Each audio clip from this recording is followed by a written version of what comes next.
என்ன கனவு காணே தனக்கு? அப்படியே போய் சொல்றதெல்லாம் உண்மையில கெஸ்டா போய் ஒரு கலக்கு கலக்குன மாதிரி கனவு.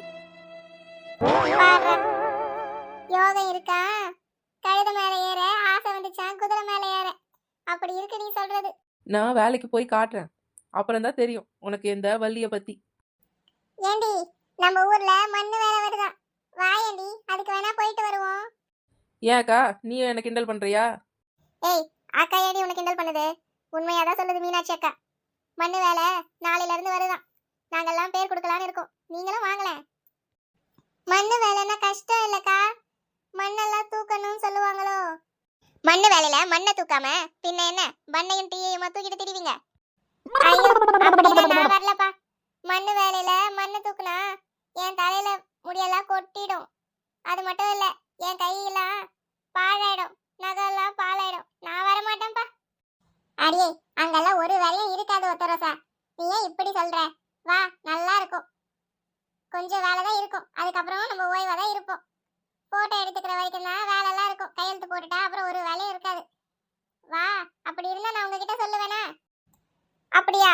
அப்படின்னா நான் வரேன்க்கா. பாத்தீங்களாக்கா, வேலை இருக்குதுன்னா நான் வர மாட்டேன், என் கை போகும் தலை போகும்னா. வேலை இல்லைங்கிறவும் ஆள நான் வரேங்க. வேலையே இல்லாம இருக்கணும், நோவே இல்லாம எப்படி நோம்பு கும்பிடுவேன்?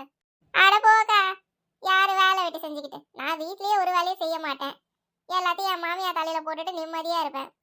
நீ என்னடான்னு என்னைய வேலை செய்ய சொல்ற? என்ன வள்ளி, நீ ஒண்ணுமே சொல்ல மாட்டே? என் மாமியா என்ன சொல்லுமோ தெரியல, என் நாத்தனா வேற சிந்து முடிஞ்சு விட்டுருவா. 2 பேரையும் சமாளிச்சு என் வீட்டுக்காரர்கிட்ட சொல்லி சம்மதம் வாங்கிட்டு தானே நான் வரணும். இப்பயே உங்ககிட்ட சொல்லிட முடியுமா? அதெல்லாம் பணம் வருதுன்னா உன் மாமியா ஒன்னும் சொல்ல மாட்டா.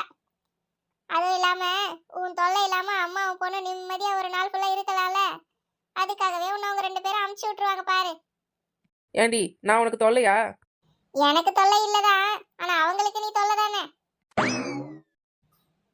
உனக்கு அவங்க தொல்லை, அவங்களுக்கு நீ தொல்லை. இதெல்லாம் சகஜம் தானே எல்லா வீடுகளையும்.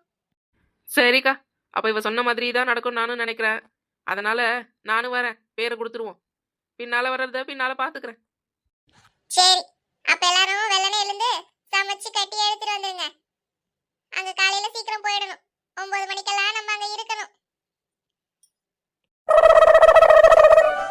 அம்மா, அண்ணியா ஒரு காபி கொண்டு வந்து கொடுக்க சொல்லுமா. விடிஞ்சு எவ்வளவு நேரம் ஆகுது? எனக்கு ஒரு பெட் காஃபி கொண்டு வந்து கொடுக்க கூடாதா?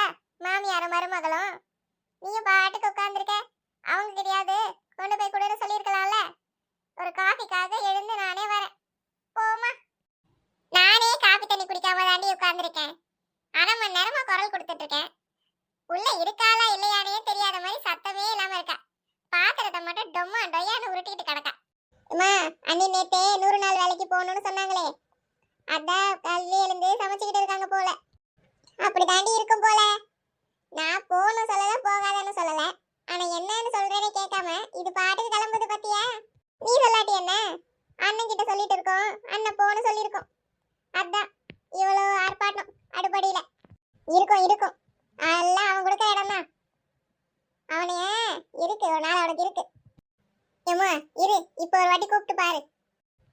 ஆமா, அப்படியே வந்துட்டாலும் அண்ணி. ஏ வள்ளி, காபி எடுத்துட்டு வா. இன்னும் எவ்வளவு நேரம் தான் உன்னை கூப்பிடுறதோ? காது கேக்குதா இல்லையா? முதல்ல 2 காபி எடுத்துட்டு வா. ஒரு காபிக்காக கூட நாங்க எவ்வளவு நேரம் தான் உட்கார்ந்து இருக்கிறது? இந்தாங்க அத்தை, காஃபி எடுத்துக்கோங்க. ஆமா, ரொம்ப சீக்கிரம் வந்துட்ட போ. ஏன் அண்ணி, காபி கேட்டு எவ்வளவு நேரம் ஆகுது? எவ்வளவு நேரம் கழிச்சு கொண்டு வந்து தரீங்க? நாங்க என்ன காபிக்காக உட்கார்ந்துட்டா இருக்க முடியும்?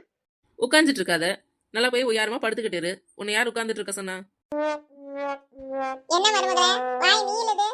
ஏன் அத்தை, உங்களுக்கு தான் வயசாயிடுச்சு, வந்து காஃபி எடுத்துக்க முடியாது. ஏன் அவளுக்கு என்ன முட்டி 2 கலண்டுடுச்சா? இல்ல கிளவி ஆயிட்டாளா? கிச்சன்ல போட்டு வச்ச காஃபியை எடுத்துட்டு வர அவளால முடியாதா? இங்க உட்காந்துட்டு ஆர்டர் கொடுக்குறா. ஏன் உங்களுக்கும் அவ கொண்டு வந்து கொடுக்கலாம்ல? நானே எப்படி எல்லா வேலையும் பார்க்க முடியும்? நான் மண்ணு வேலைக்கு போய்கிட்டு இருக்கேன், ஏற்கனவே நேரம் ஆயிடுச்சு. உங்களுக்கு காலையிலக்கு மதியத்துக்கு காஃபி கொண்டு போட்டு ஃப்ளாஸ்கில் வச்சுட்டு போனோம். இதுல அவ வேலையை நான் பார்க்கணும், அவளுக்கு நான் சேவை செய்யணும்னா எப்படி அத்தை? என்னமோ போங்க, இந்தாங்க காஃபியை பிடிங்க. உன்னை யார் இப்ப வேலைக்கு போன்னு சொல்லி அனுமதி கொடுத்தா? நான் ஒண்ணுமே சொல்லல, அதுக்குள்ள வேலைக்கு கிளம்பிக்கிட்டு இருக்கேன். அதானே, ஒரு நாள் வேலைக்கு கூட போல, இப்பதான் வேலைக்கே போக போறீங்க. அதுக்குள்ள அதிகாரம் தூள் பறக்குது. இத்தனை நாளே பெட்டி பாம்பாட்ட இருந்தீங்க. நான் வேலைக்கு போக தான் போகிறேன். அதுக்கெல்லாம் நான் யாரையும் கேட்கணுங்கிற அவசியம் கிடையாது. உங்ககிட்ட வந்து சொல்லிட்டேன். நீங்கள் ஒத்துக்கலைன்னா நான் என்ன பண்ண முடியும்? என் வீட்டுக்காரர்கிட்ட நான் சொல்லிட்டேன். அவர் என்ன போக சொல்லிட்டாரு. நீ எங்கேயோ போ, நீயாவது உன் புருஷனாச்சு. அதெல்லாம் எனக்கு தெரியாது. மதியத்துக்கு என்ன செஞ்ச, இப்போதைக்கு என்ன செஞ்ச சாப்பிட? இட்லியை வச்சு கார சட்னி பண்ணேன். மதியத்துக்கு சாம்பார் வச்சுட்டு அப்பளம் பொரிச்சிட்டேன் அத்தை. பொரியல் பண்ண நேரம் இல்லை. எனக்கு சாம்பாரே பிடிக்காது. சாம்பார் வச்சா எப்படி? எனக்கு காரக்குழம்பு வச்சு வைங்க. எனக்கு கார சட்னி எல்லாம் வேண்டாம், நெஞ்சு எரியும். போய் தக்காளி சட்னி பண்ணு.